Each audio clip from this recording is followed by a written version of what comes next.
Hey everybody, welcome back to Math from My Desk, and today we have a problem where I'm asked to evaluate this limit using squeeze theorem.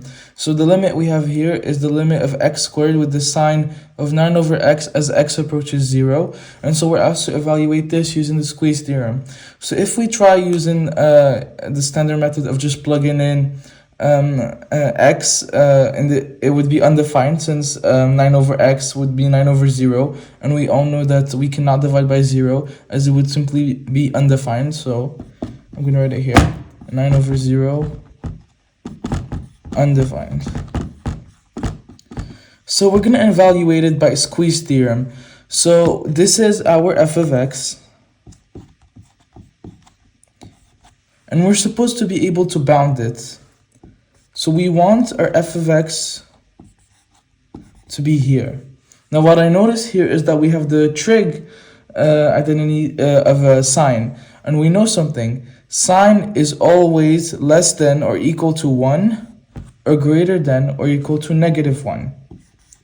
And this is always true in this case, except if x is equal, except if x is 0. So it only works when x is not 0. This is when it works. So most of the time, except when x is 0, it won't work. So here we're simply gonna put sine of 9 over x. So again, we're not done here. We're supposed to go more and go on and continue. All right. So we're now gonna, so again, why in this case this works, since x is not actually 0, x approaches 0, so we're trying to get x as close to 0 as we can. That is basic limits.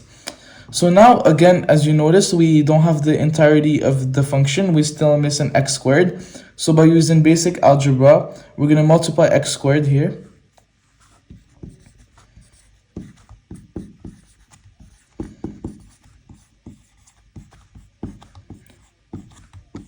And again, by basic algebra, we know whatever we do in here, we're supposed to do it to the other sides of the inequality.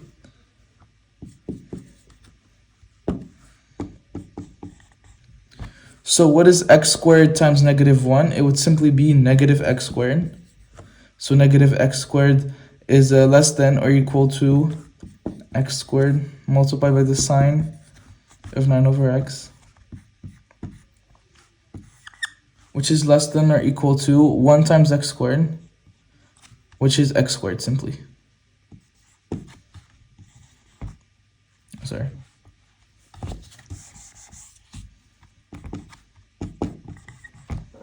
All right, so now we're gonna evaluate the limits for each part. So I'm gonna write it over here.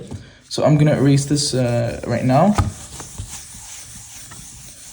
So what we have now is the limit of negative x squared as x approaches 0 is less than or equal to x squared times sine 9 over x. Sorry, I'm writing curved, by the way.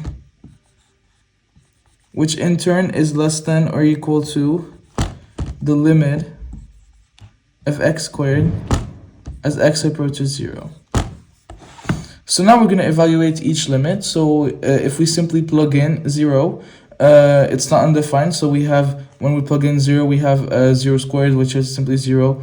So this limit over here is going to be 0 simply. And we're going to we're going to skip over the middle part and go to the other part here. So again, 0 squared is simply 0. And so what we're being told here is that our f of x, our function, is basically greater than or equal to 0 and less than or equal to 0. So based on this, based on squeeze theorem, we know that our f of x here is being squeezed between these two zeros. And therefore, by squeeze theorem, which by the way is also called sandwich theorem, our function here must be 0. And so we have evaluated this limit, and we have found that the limit of x squared multiplied by the sine of 9 over x when x approaches 0 is equal to 0. I hope you guys enjoyed this video. I might do more videos about squeeze/sandwich theorem. I'm also going to do more calculus videos, a fundamental theorem of calculus, etc. So I hope you guys enjoyed this video. Don't forget to like, subscribe, and comment.